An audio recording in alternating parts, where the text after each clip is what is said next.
Hace algunas horas, la justicia decidió formalizar la investigación contra el militar Dardo Ivo Morales por el asesinato del médico Vladimir Roslik en 1984. Morales es indicado de realizar el interrogatorio contra Roslik y también de ejercer represión contra otros habitantes de San Javier, una localidad de origen ruso. Ahora bien, ¿qué impacto tiene esta decisión en materia de derechos humanos? Y también vamos a recordar una investigación que hizo historia sobre este tema. Bienvenidas, bienvenidos. Así comienza Lado B.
Y con dos invitados voy a hablar de este tema de esta noche en vivo, aquí en Lado B, en la pantalla de TV Ciudad. En primera instancia saludo al doctor Pablo Chargoni, abogado además de la familia Roslik. ¿Cómo estás, Pablo? ¿Qué tal? Un gusto Buenas recibirte noches. Muchas gracias por la invitación. en Lado B. Y también hacía referencia a esta investigación histórica del semanario Jaque, y uno de los protagonistas fue Alejandro Glut, periodista. ¿Cómo estás, Alejandro? Un gusto tenerte por acá. Gracias por invitar. Bueno, es interesante poder charlar con ustedes dos. Pablo, ¿qué impacto tiene esto, por ejemplo, esto que mencionaba recién en la introducción de esta decisión de la justicia? Estos casos se enmarcan siempre en una justicia tardía, es inevitable. Casi diría que después de las masivas violaciones a los derechos humanos, o los genocidios, o los crímenes de guerra, el resultado es la impunidad, no la justicia. La justicia demora en todos los países, en este país y en todos los países. Por tanto, la primera cosa que yo tengo que señalar es que muchas veces es muy demorada, y eso implica una satisfacción bastante relativa. De todas maneras, yo cuento con los comentarios de Mari Zavalkin, la viuda de Roslik, que encuentra satisfacción aún en estos gestos tardíos, que se refieren a la tortura a los vecinos de San Javier, incluido Roslik. La Fiscalía imputó los delitos de abuso de autoridad contra el detenido, privación de libertad y lesiones, que fueron las cosas que sufrieron los vecinos de San Javier en el marco de las masivas torturas que sufrieron tantísimos hombres y mujeres durante la dictadura. Entonces tiene la importancia también que, aún siendo tardío, es necesario repetir una y otra vez que hay crímenes que ofenden la conciencia de la humanidad. Y este es uno de esos casos, en los que se aplica como política de Estado, como método estatal, la detención y el tormento, y eso por miles. Esa es una de las características del crimen cometido por el Estado. Y hay que decirlo casi como un reiterado rezo laico, sobre todo en tiempos de negacionismo, de banalización, de rebrote de las teorías de los dos demonios, porque le hace muy mal a las futuras generaciones. Por lo tanto, cada uno de estos hechos, de estas resoluciones judiciales, tienen, me parece a mí, esa importancia también. Una muy buena introducción. Ahora me gustaría profundizar también en este caso. Alejandro, el periodismo en este caso fue clave también, ¿no? Hablamos de Roslik, estamos hablando de un médico torturado, asesinado. Se mintió porque se falsificó la autopsia, se le mintió a la familia. Aquella investigación que duró 4 semanas del semanario Jaque fue fundamental. Primero, ¿no? ¿Cómo se encuentran ustedes también con este caso? ¿Cómo nace toda la investigación? Mira, nos encontramos con el hecho ocurrido, con la difusión parcial y con el boca a boca, que era el mecanismo de proceso de la información que había en ese momento, porque los medios no podían informar casi. Hubo una nota de la agencia EFE hacia el exterior que no era muy específica, pero ya daba elementos de lo que había pasado, porque el Uruguay entero sabía que efectivamente ocurrían hechos como este muy frecuentemente. A partir de eso y de la presencia, se habían ido tanto a Paysandú como, de hecho, a Fraiventos, a averiguar, habían ido periodistas de distintos medios. Y volvían, rebotaban, porque se encontraban con lo que era esperable, que era un muro de temor, había miedo razonable, nadie que hubiera tenido que ver con la situación quería hablar. La única persona que estaba batallando para que se supiera más era la viuda del doctor Roslik. En el momento en que empezamos nosotros a darnos cuenta que ella estaba logrando cosas muy significativas, por ejemplo, la segunda autopsia, es decir, ella logra, y a mí me gusta subrayar, que para que el público de hoy en día tenga clara la magnitud de la actuación de esa señora. Es decir, durante la dictadura le devolvieron el cuerpo y ella no acepta la situación. Le dice que va a hacer una segunda autopsia, se lleva el cuerpo de su marido. Es decir, no es la viuda superada, desbordada, que no puede hacer nada. No, ella se lleva el cuerpo sabiendo que lo mataron y sabiendo que lo mataron a golpes. Dice, yo quiero la prueba.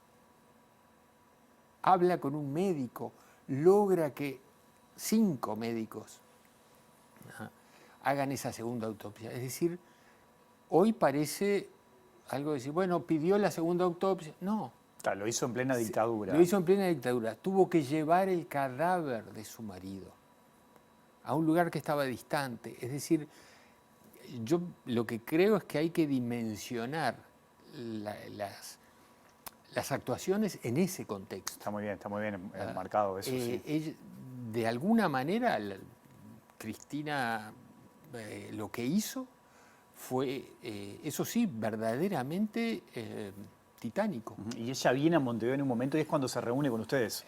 Ella, a partir de eso, viene a Montevideo. Que también eso todo es muy importante. Recuerdo haberlo hablado con Juan Miguel Petit de eso. O sea, que ella viniera a Montevideo era tremendo, ¿no? Porque no conocía a nadie y estaba como desesperada buscando ayuda también, ¿no? Y además pensá que en muchos lugares del interior del país, especialmente en lugares, no ciudades grandes como Paysandú o Salto, sino en pueblos más chicos, aquello de pueblo chico, infierno grande, era una realidad, era un infierno constante, porque los vecinos se conocían, porque el soldado de la vuelta era el muchacho con el que te cruzabas, el oficial resulta que había crecido junto con otros, es decir, era un Uruguay partido.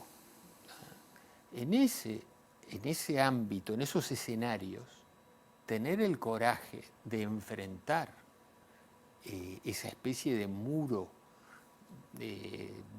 silencioso, brutal, violento, requirió un coraje especial. Ella vino a Montevideo, en Montevideo se entrevistó de hecho, con unos cuantos periodistas y varios actores de la política del momento que no había una política abierta así, pero fue y se reunió, habló con comisiones, mandó información al exterior. Es decir, ella realmente llegó a denunciar. Y en Jaque lo que pasó fue que una vez que la escuchamos, justamente vimos que volvían los periodistas de otros medios y decíamos, bueno, esta señora, si sigue sola en esto va a ser muy complicado para ella y para otros vecinos de San Javier. ¿Ah? Además de que la interna militar estaba erizada por esto también, aún más. ¿Ah? Entonces eso daba confusiones y las confusiones en un panorama ya muy complicado daban para mucho más daño. Resolvimos ir porque teníamos cierta idea de un enfoque un poco diferente.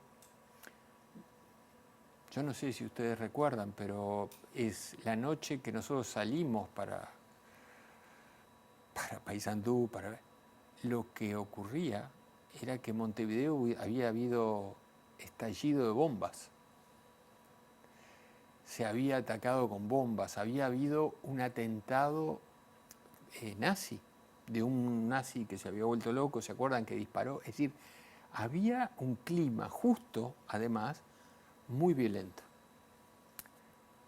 Puedo decirles que una de las personas que nos acompañó mentalmente en ese momento, dándonos algún dato y llamando, era Omar Gutiérrez, desde su programa de radio nocturna, que nos decía algunas cosas que para nosotros eran importantes en ese momento.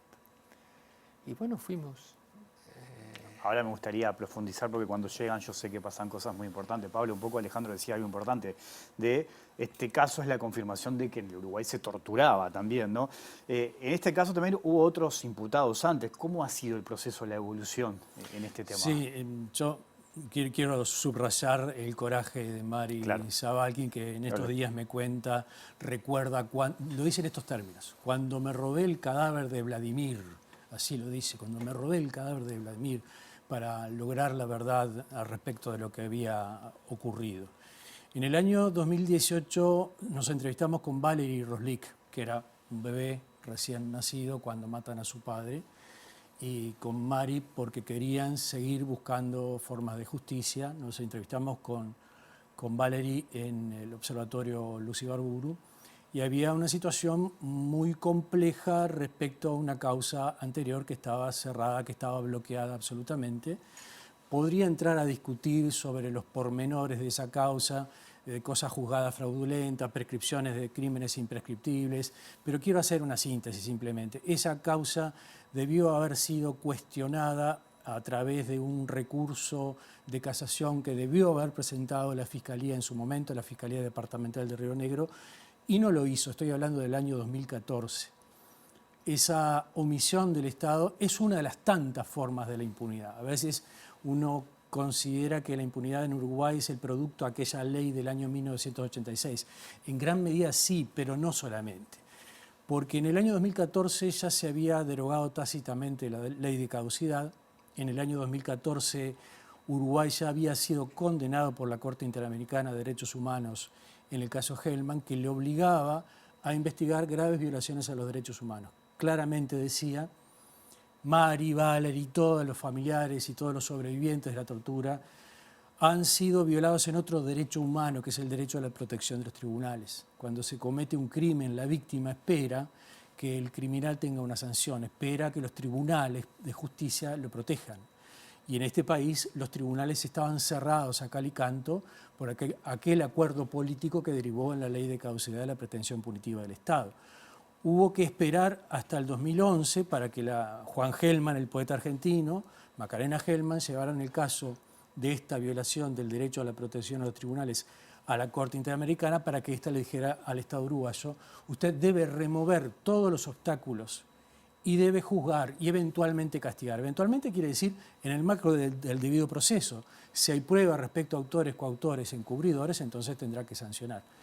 Pero lo que no puede hacer ningún país que adhiere a los tratados internacionales de derechos humanos es promover la violación de derechos humanos futura por la vía de la impunidad. porque las atmósferas de impunidad lo que hacen es alentar a los torturadores del futuro. Esa es la gravedad del asunto. En el 2014 un fiscal debió haber recurrido, no recurrió. Cuando se intenta reabrir la causa, se llega a la Suprema Corte de Justicia en el 2018-2019 y la Suprema Corte de Justicia dice básicamente esto que yo acabo de decir. Esta vía está cerrada. Pero dice algo más. Si usted entiende, le dice al fiscal especializado en crímenes de lesa humanidad, que algunos hechos nuevos han sido denunciados, entonces usted puede abrir otra causa. Y efectivamente, hechos nuevos habían sido denunciados porque dentro de nuestro enfoque, dentro de nuestro análisis para plantear el caso y remover obstáculos, encontramos que la represión, particularmente de los años 80 y 84, contra todos los pobladores de San Javier, no había sido judicializada nunca. Habían habido valiosísimas, por supuesto, investigaciones periodísticas, desde luego acá estamos refiriéndonos a ella, la de Jaque, la de historiadores, pero no la de la justicia nunca, jamás. Por lo tanto, la Suprema Corte de Justicia le dice a la Fiscalía especializada, mire que si hay hechos nuevos, usted podría iniciar una causa. Ahora en el nuevo Código del Proceso Penal, para decirlo sencillamente, las nuevas denuncias se regulan por el Código que establece juicios orales y públicos, las denuncias anteriores por el Código anterior.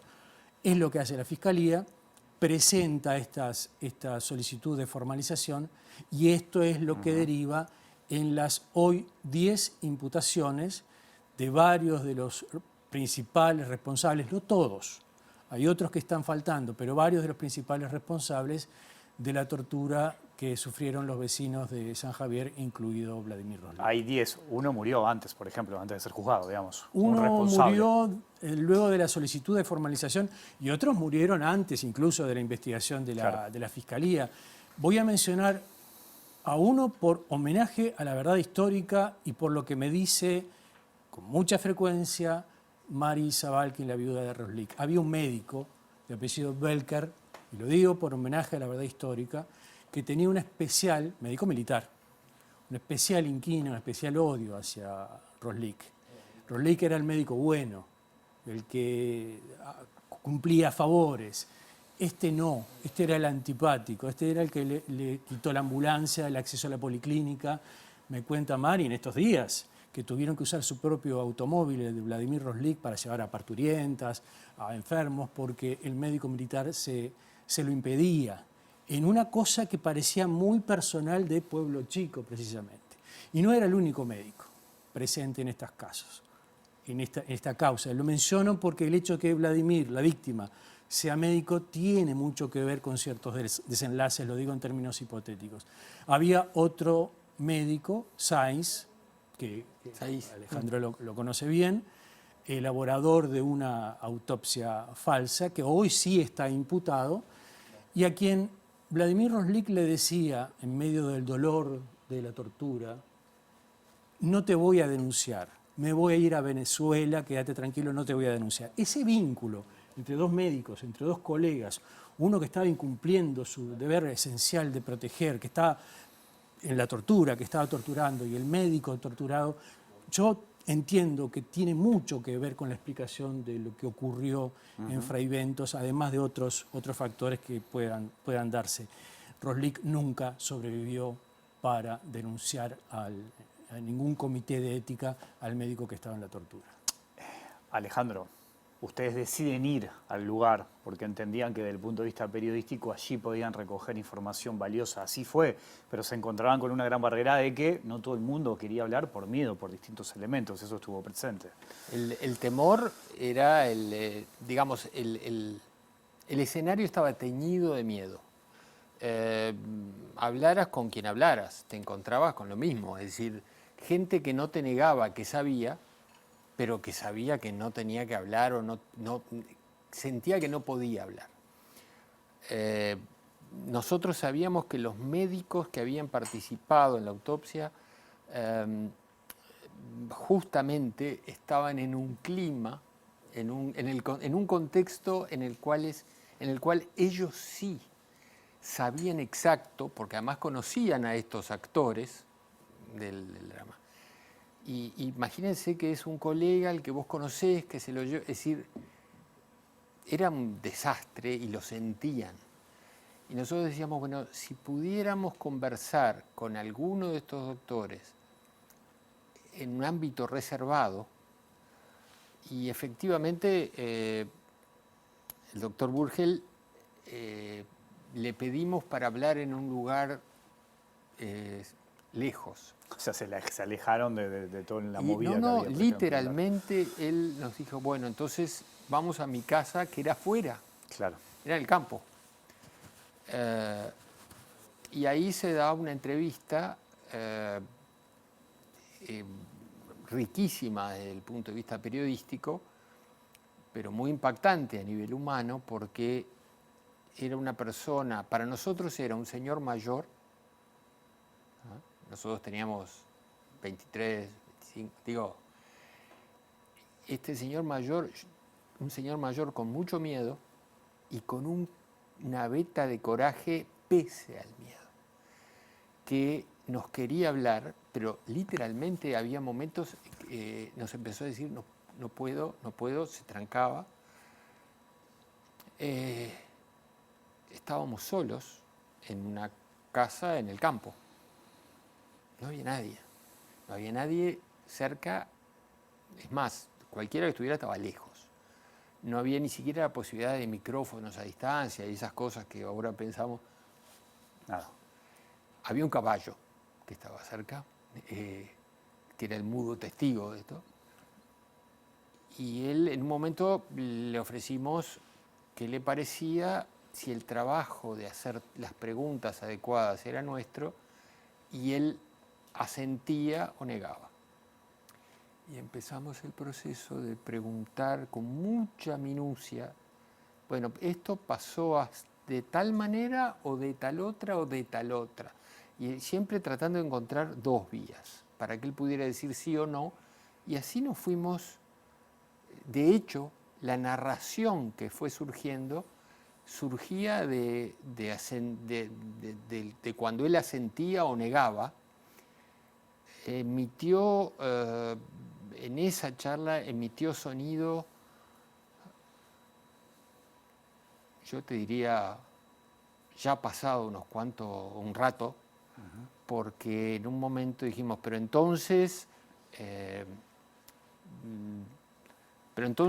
porque él nos hablaba a veces, en un momento yo tuvimos que manejar los términos técnicos, términos médicos, ¿no? Y a uno que es lego se sentía incómodo porque sentías que no estaba llegando al caracú del asunto. Y entonces en un momento le dijimos, bueno, pero lo mataron a patadas, además de hacerle el submarino, lo reventaron, fue la palabra que usamos. Y fue la primera vez que él dijo sí. Es decir, le salió sí, y hasta con una mezcla de dolor y furia. Y empezamos a profundizar en ese proceso, donde por supuesto él no nos confirmaba o nos negaba detalles. Yo quiero que hoy se imaginen algo que pasaba en muchos lugares y que pasó durante mucho tiempo, pero el imputado de hoy, por ejemplo, le apagaba cigarrillos en la espalda. Ya lo había hecho en el año 80. Es decir, piensen ustedes, a este señor, a este doctor, se lo habían llevado 4 años antes, en abril también, lo habían torturado, ya sabían que él no era un militante, un cuadro revolucionario, ni mucho menos, ya sabían que buena parte de los pobladores de San Javier tampoco lo eran. Es más, si no hubieran sido tan brutos, hasta habrían sabido que el pueblo de San Javier no era un pueblo de origen comunista, Claro. como proclamaba la propaganda de la dictadura. Entonces, este señor había pasado por el infierno, lo habían deshecho y le habían, bueno, ya lo digo como rasgo básico, le habían quemado cigarrillos en la espalda, le habían hecho diversos tratamientos especiales. Sale de eso, pasa por una situación de estrés muy fuerte, se recupera al punto de volver a ejercer y quedarse ahí. A ver si se entiende. Sí, sí. No salió y agarró las cosas y se fue con su familia, con su esposa. No, se quedó ahí. Tenía la posibilidad de irse, quiero subrayar, porque era un médico de familia muy querido. Y 4 años después, una noche, vienen a buscarlo otra vez. Y se lo llevan de nuevo. Otra vez. Él decía, otra vez no. Lo que atina a ser su esposa es a meterle un par de medias en el bolsillo para que no pasara frío. Y para que no pasara frío. Y esa misma noche lo destrozan. Y lo destrozan. El doctor está obligado a cierto lenguaje. Yo les digo, a ver, esa noche a Roslik lo revientan a patadas, lo revientan a piñazos, pero además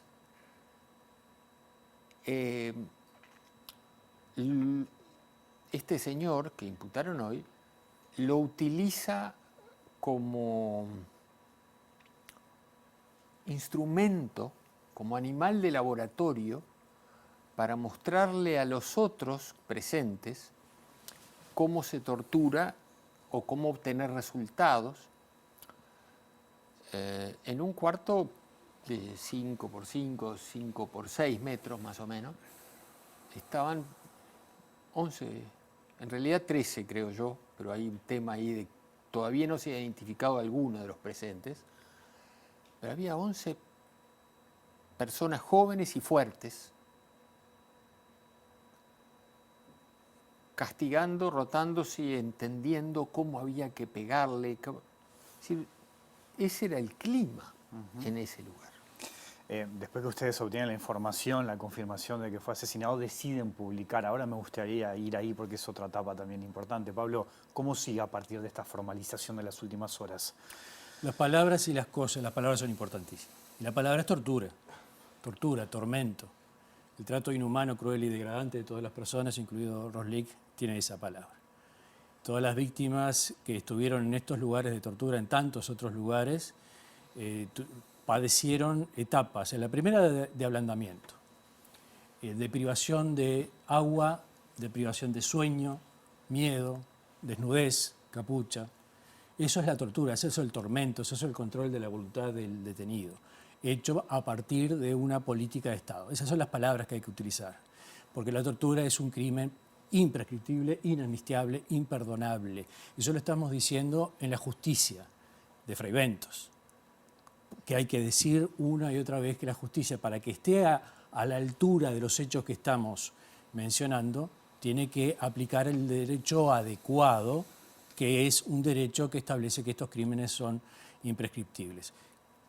La semana pasada murió uno de los testigos, víctima él también, Hugo González. Hugo González era un funcionario del Banco República.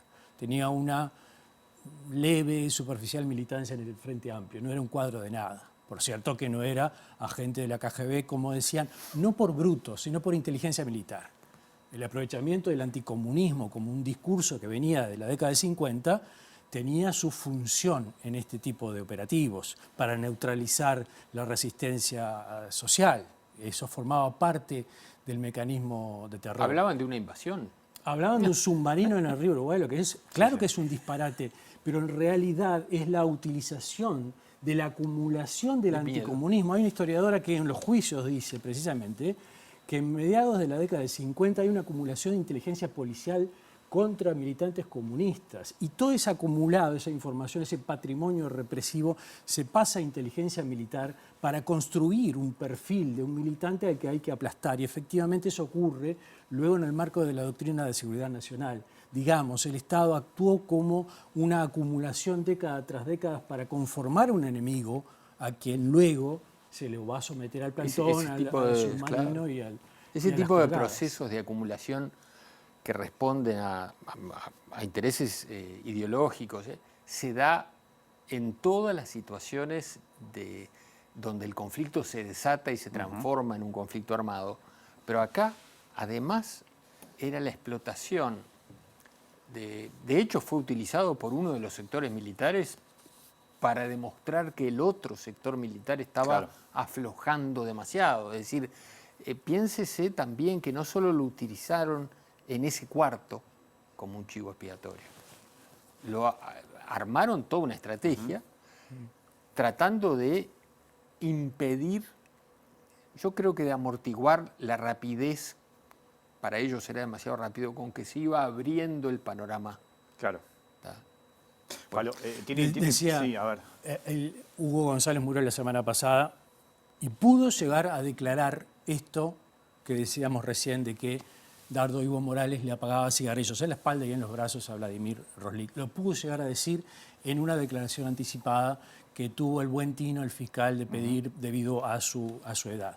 Por tanto, eso forma parte de los elementos de prueba que van a conformar un futuro juicio, porque eso también hay que aclararlo. Si bien para las víctimas es muchas veces importante, es satisfactorio a ciertas resoluciones judiciales, pero yo tengo la obligación de poner énfasis en que estamos en el principio de un juicio. No es todavía la sentencia de condena, sino el comienzo de lo que puede ser en el futuro un juicio oral y público, que debe ser oral y público en sede de Fray Bentos. ¿Tiene un año de plazo la Fiscalía? Tiene un año con posibilidad de prórroga de un año más. Esperemos que dentro del año haya la contestación de la acusación y luego la apertura a juicio oral y público. Me queda un minuto, Alejandro. ¿Se publica esto? Ustedes toman la decisión de publicarlo. ¿Sintieron presión, miedo después? Porque obviamente cuando sale la publicación de Jaque fue todo un tema, generó muchísimo, ¿no?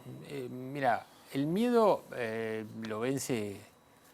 Para darte una idea, el coche con el que nosotros fuimos nos lo prestó la profesora de historia Silvia Astiazarán, que nos dio su coche. Que se les queda cuando van, puede ser, me dijo Juan Miguel Petit un día que se les quedó ahí por la ruta. No, tuvimos que parar porque tuvo un problemita, pero el hecho es que hasta darte el coche, para eso era... Sí, se publica y pasamos 3 días complicados, recibimos, mensajes, todo lo que... La variedad de instrumentos de temor. Pero, y 3 días después, yo te diré que llevó unas entre 48 y 72 horas que se transformara en algo que los medios, tanto los medios de acá, grandes, como afuera, replicaran. Pablo, Alejandro, les agradezco muchísimo la visita esta noche. Gracias. Aquí a la hora de conversar con nosotros esto. Muy amable. Hasta la próxima. Nos vamos a ir a la pausa. Ustedes saben, en mayo, todas las noches estamos compartiendo un video que busca precisamente homenajear a nuestros detenidos desaparecidos. En este caso, la protagonista es Soledad Dossetti, hija de Iliana y de Edmundo, que comparte una carta que escribió su madre unos días antes de su secuestro. Vamos a la pausa y ya sigue la OVE aquí en la pantalla de la ciudad. Comparto este extracto de una carta escrita por mi madre Iliana pocos días antes de su secuestro, a través de la cual siento que puedo transmitir su esencia dulce y buena. Mi José anda muy bien, con ganas de verlos a todos pronto, laburando mucho el pobre, como siempre. Yo chocha con mi marido y mi hija, porque ambos me llenan de ternura y de amor cada vez que los miro, y ansiosa por volver a mi Montevideo, donde nos esperan esos padres tan tiernos que yo tengo, esos dulces hermanos y la hermosa familia de José. No me puedo quejar, tengo la más hermosa de las familias. Y acá, sin consuelo, esta familia lo sigue esperando.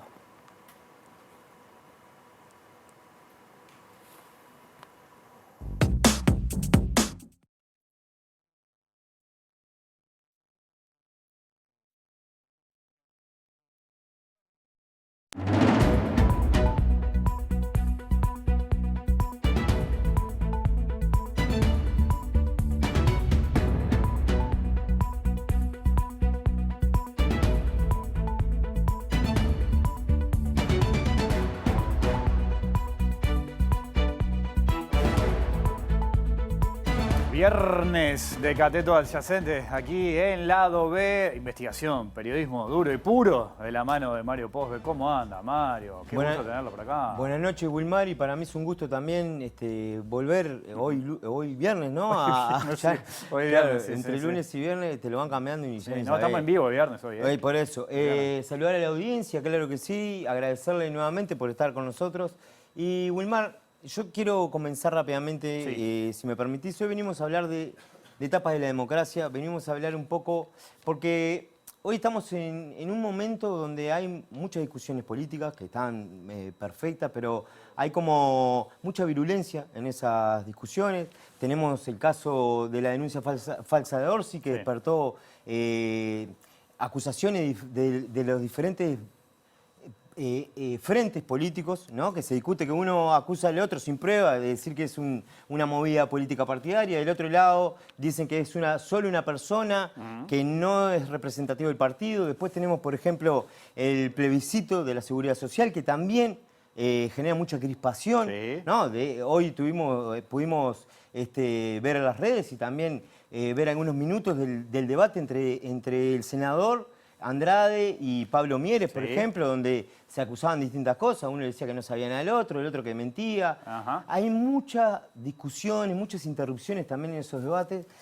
Y por otro lado, Wilmar, se habla o se pide de diferentes sectores sociales de la sociedad, que haya más madurez del sistema político. Se pide una madurez del sistema político. ¿Usted está pidiendo lo mismo también?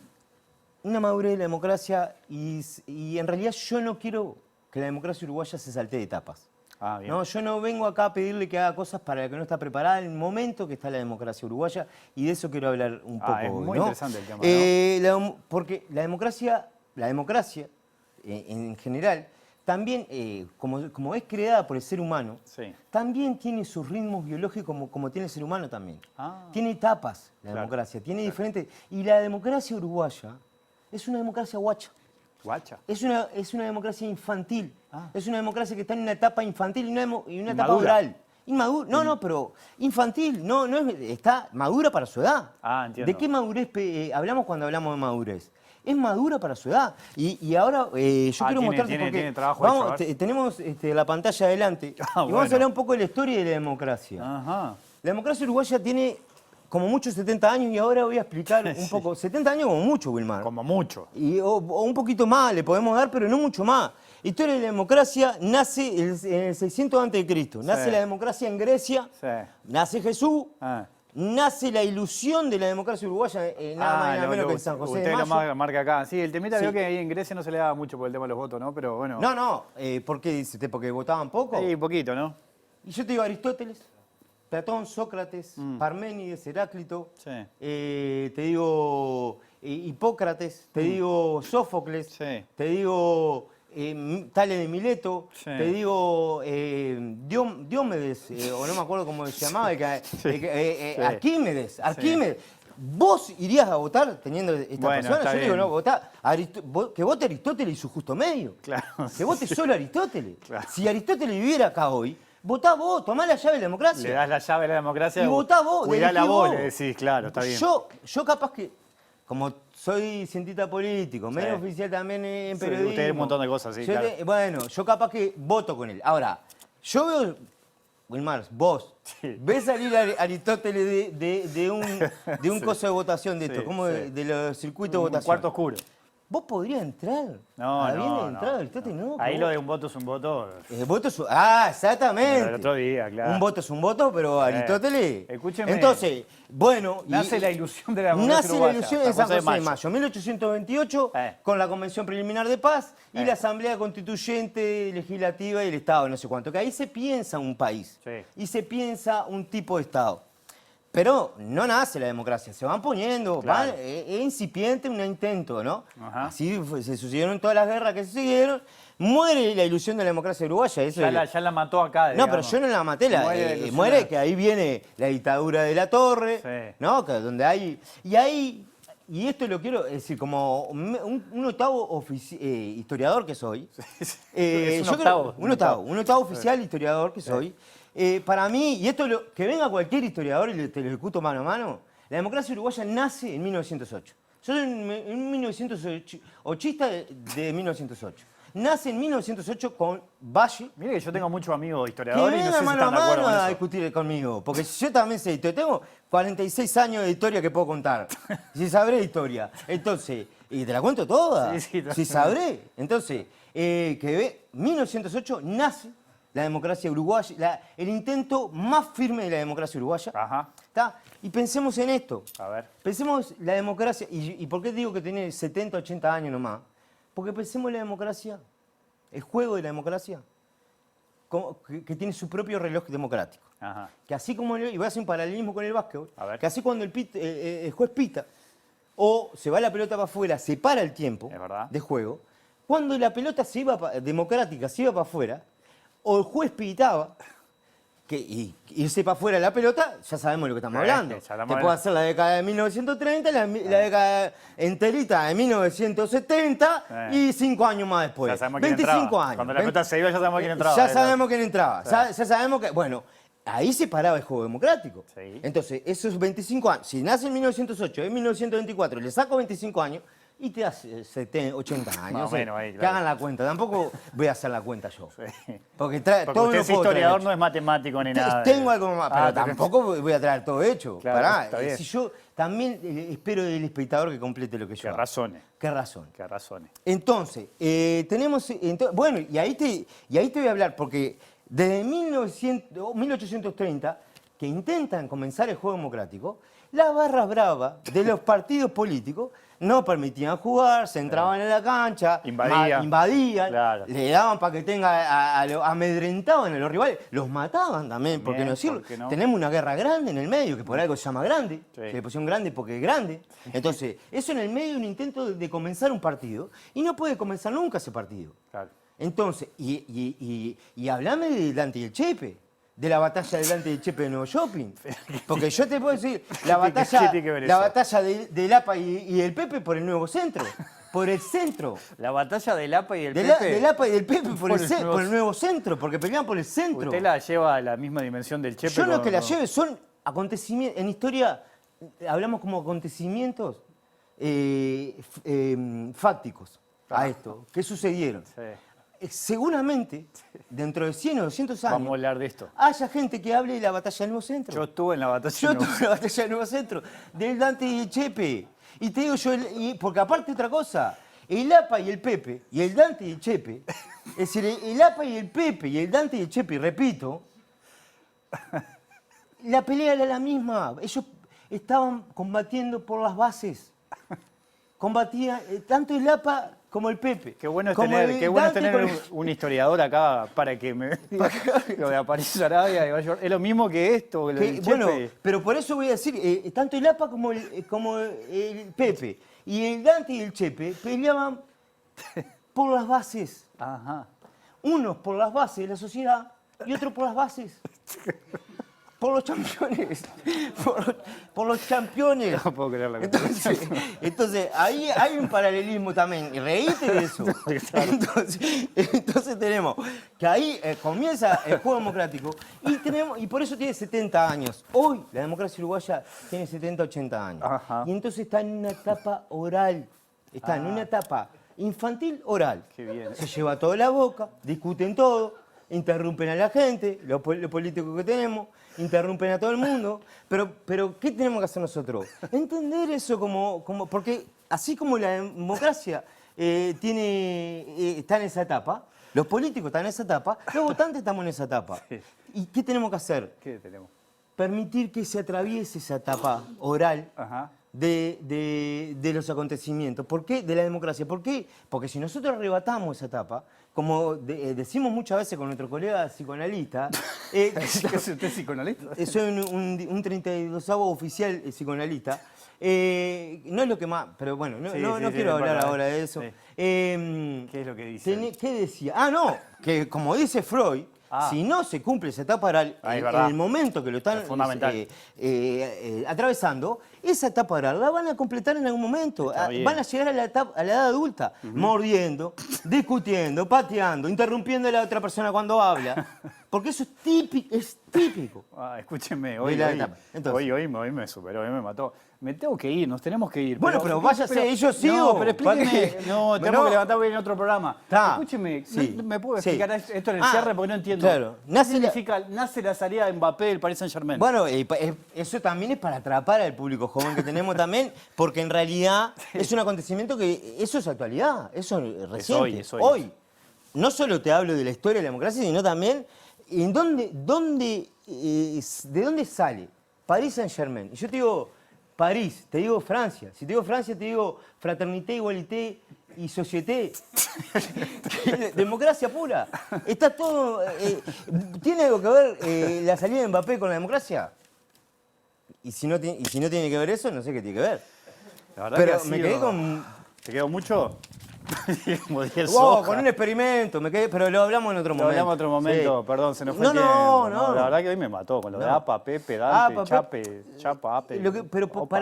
cuando dicen, ¿para qué querés historiadores? Para La estas verdad que cosas. hubo una clase la que nos dio hoy. Los gurises dicen, nada, ¿para qué quiero aprender historia? Para ver los patrones de comportamiento. Ahí mezcló también la psicología, porque ustedes Psicología. son parte de eso. Y es que son todos ciencias sociales. Lo espero el lunes. El lunes estoy acá. La verdad que gracias por esta clase de todo que nos dio. Muchas gracias a ustedes por el espacio y gracias a la teleaudiencia también. Volvemos el lunes. Que pasen bien. Si pueden Chao. cagar la cuenta en la matemática, eso ¿Cómo de es mí. eso? Apa, era Pepe, Apa, Pepe, Apa. Dante, Chepe. Pepe, APA, Sí. Apa, Pepe, Dante, Chepe. Pepa, Apa, Pepe, Popo, Popo. Apa, Pepe, Dante, Chepe.